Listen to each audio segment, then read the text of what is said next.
Hola amigos, ustedes seguramente ya conocen un lugar de paz, de muchos árboles, de flores brillantes, donde el fondo musical es el canto de aves. Y ustedes han dicho, este es un paraíso. La Biblia trata de un relato de un lugar mucho más bello, el paraíso o el jardín del Edén. El jardín del Edén es una creación literaria de la Biblia.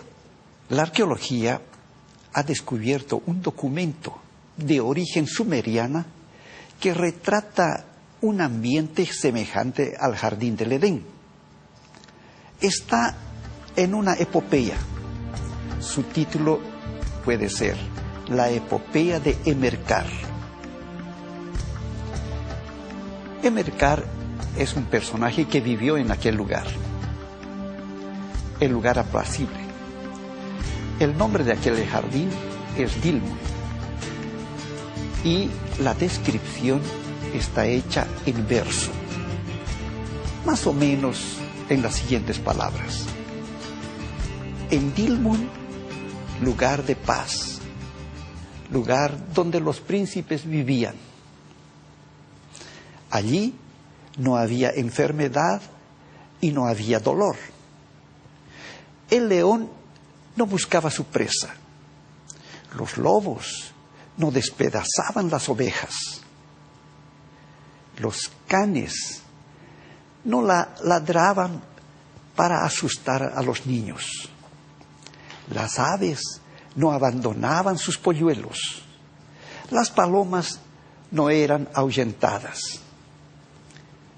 En aquel lugar no había dolor. En aquel lugar no había falta de sabiduría para los príncipes. En aquel lugar no había engaño ni dolo. En aquel lugar todo era paz, hasta la desobediencia del hombre.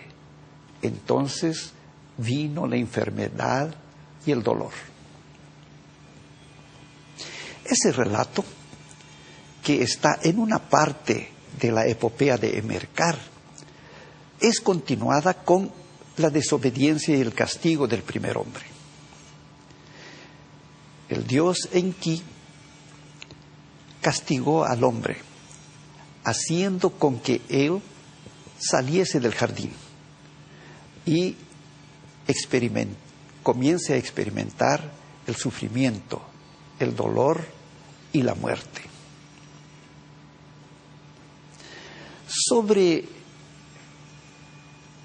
los ambientes, los objetos del jardín del Edén, por ejemplo, el árbol de la vida, había muchos documentos, por lo menos unos 20 sellos semejantes a este, sellos de gobernantes que tenían grabados en toda su superficie cilíndrica las figuras de dos hombres, el árbol de la vida, y en algunos parece una figura sinuosa que podría representar la serpiente.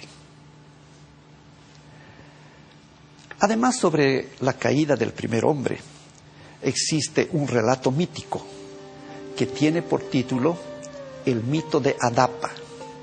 El mito de Adapa está registrado en 4 ladrillos, 3 de los cuales fue encontrado en la biblioteca de Asurbanipal y el 4 bien distante en Egipto, en una ciudad llamada Tel el Amarna, relativas al gobierno del faraón Akenatón.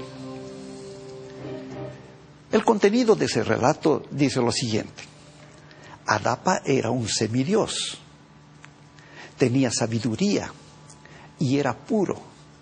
Él era adorador del dios Ea. De profesión, él era un pescador.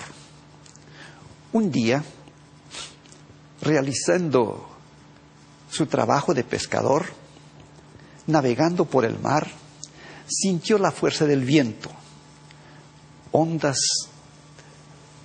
gigantes se levantaron y las ondas volcaron su embarcación. Entonces Adapa quedó furioso. Impulsado por su ira, destruyó las alas del viento. Y por algunos días no había brisa ni viento que refrigeraba. El dios Anu, en esas condiciones de calor que no soportaba, mandó llamar a Adapa. Quería explicaciones, pero Adapa fue advertido por su dios protector Ea, el cual le dice: cuando estés delante del dios Anu, no comas ni bebas de aquello que se te ofrece. Adapa llegó hasta la presencia del dios Apsu y recibió comida y bebida para servirse. Escuchando la advertencia de su dios protector, rechazó. Más tarde, él supo que aquella comida y aquella bebida eran frutos del árbol de la vida. De esa manera, Adapa perdió la oportunidad de ser inmortal y el hombre se tornó mortal. Ese relato es una manera de explicar, adaptado a un ambiente diferente, adaptado al ambiente de los habitantes sumerianos. Tiene, en principio, una semejanza con el relato bíblico. Sin embargo, la diferencia siempre impera en el fondo politeísta de la narrativa babilónica.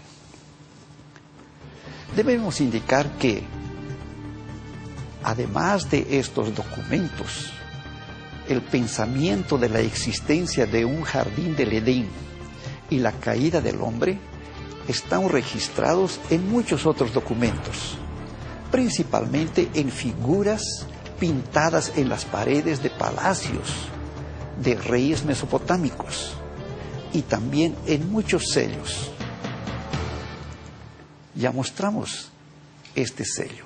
Existen muchos documentos que tienen el registro de estas figuras que son el ambiente y escenario del jardín del Edén. Este hecho confirma que el relato bíblico no es único.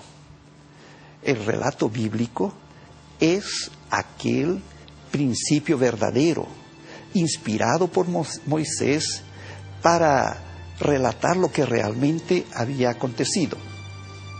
Cuando nosotros vemos que la arqueología descubre unos documentos semejantes, inmediatamente debemos advertir que esa diferencia, esa alteración, algunas veces tergiversación, es como consecuencia del aumento poblacional en los primeros años de la formación de las civilizaciones.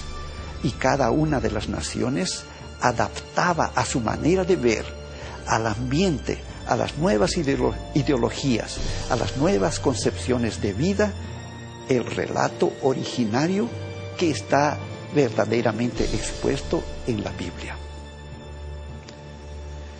¿Usted tiene algunas preguntas? Puede hacer a la dirección electrónica que mostramos en su pantalla. Hasta la próxima.